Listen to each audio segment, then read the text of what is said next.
কি অবস্থা হলু হলু? মনারা তোমরা কোনায়? গরুর মাংস খাই কি সবাই না তেল দিয়ে ঘুমাও কেন? আজকে ক্রিকেট লাভাররা কোথায়? আজকে ক্রিকেট মায়ের দোয়া ক্রিকেট টিমের খেলা গেছে, কারো যে কোনো মাতামাতি নাই, কারো যে কোনো খবর নাই, কারো যে কোনো খোঁজ খবর নাই, ফেসবুকে কোনো হইসই নাই। ঘটনা কি? সবাই কি গরু টরু কাটি গোস্ত টোস্ত খাই না তেল দিয়ে ঘুমাও নেই? যাই হোক, অবশেষে আমি চলে আসি ফেসবুকে একটু কথাবার্তা বলার জন্য আপনাদের সাথে ক্রিকেট খেলা, মায়ের দোয়া ক্রিকেট টিমকে নিয়ে। যাই হোক, যে অবস্থা আজকে মায়ের দোয়া ক্রিকেট টিম খেলছে, মা গো মা, আমরা তো খুব ফুল টেনশনে পড়ে গেছি। সকালবেলা ঘুম থেকে উঠি, যখন মোবাইলটা খুলি দেখি মা 4 উইকেট নাই, 36 রান। আয় হায়, মনটা খুব খারাপ। আমি তো ভাবছি নেপালে মনে ফুল প্যাকেট করে দিবা আমার ঘরে। যাই হোক, সেখান থেকে আবার বাথরুমেতে যাই, গোসল টোসল করি, বাইরে দেখলাম আবার আবার উইকেট নাই, 5 উইকেট নাই। এভাবে মসজিদে জামা কাপড় গাদ দিয়ে মসজিদের দিকে যাই, দেই হারে মসজিদে বই স্কোয়ার চাই আর বয়ান শুনি। কি করি, মন তো খেলার দিকে পড়ে রয়েছে। হুজুরের বয়ানকে আমগো মনে আছে নাকি? যাই হোক, কোরবানির ঈদ নামাজ কালাম পড়ি বাইরে হইলাম। বাইরে এই রেডি গরু কাটালে ব্যস্ত থাকলাম, মাঝে মধ্যে স্কোয়ারটা দেখলাম। একটু পরে দিন নেপালের 5 উইকেট নাই। আহারে, মনে কি আনন্দ! কি গরু কাটমো, ঈদের উপরে শুক্রবার ছিল, আবার যাই দিন নেপালের উইকেট শেষ, আবার স্কোয়ার চাইলে দিন নেপালের অবস্থা খুব খারাপ। যাক, অবশেষে অবশেষে নেপালকে ফুল প্যাকেট করে দিছে। তানজিল সাকিব পোলার বুক আছে।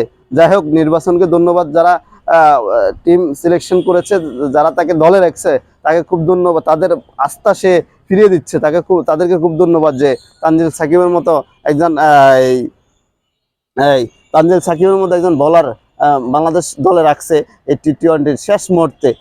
তাদেরকে অনেক ধন্যবাদ। আর সেই আস্থার প্রতিদান দিচ্ছে। সেই টপ 3 স্কোয়ারে চলে আসছে। টপ স্কোরের মধ্যে তিন নম্বরে আছে, 9 উইকেট 4 ম্যাচে। খুব ভালো বোলিং করছে আজকে। 24 ওভারে 21টা বল ডট দিছে, 4টা উইকেট পাইছে। হ্যাঁ, 7 রান দিছে, খুব ভালো লাগছে ভাই। আর ব্যাটিংয়ের কথা কি কমু, প্রতিনিয়ত তো আর শান্তরে আর লিটনের কথা কইতে ভাই ভালো লাগে না। আজকে রোজার দিন, আজকে কোরবানির দিন, আমরা একটু মন টন ভালো রাখতে চাই। এসব শান্ত লিটন নিয়ে কথা কইতার ন, আজকে যারা ভালো করছে তাদের নিয়ে কথা বলতেছি। যাক, মাহমুদুলের ইয়াদ খুব ভালো, খুব দুর্ভাগ্যজনক একটা আউট হয়েছে। কি করবো, সাকিব আল হাসান ডাক দিছিল, ডাকের লগে দৌড় দিছে, দৌড়ের লগে প্যাকেট হয়ে গেছে। আর সাকিব ইয়ান দিয়ে বইবে মাথা থাবড়ায়, কি আর করার, শুধু মাথা এমনি এমনি হাত দেয়। ইস ইস, মাহমুদুল্লাহ ইয়াদ থাকলে ম্যাচটার মোড় অন্যরকম হইতে পারতো, তহিদ থাকলে ম্যাচটার মোড় অন্যরকম হইতে পারতো। যাই হোক, তারা কি সবসময় ভালো খেলবে, তারা কি সবসময় একই রকম থাকবে? এটা তো হয় না।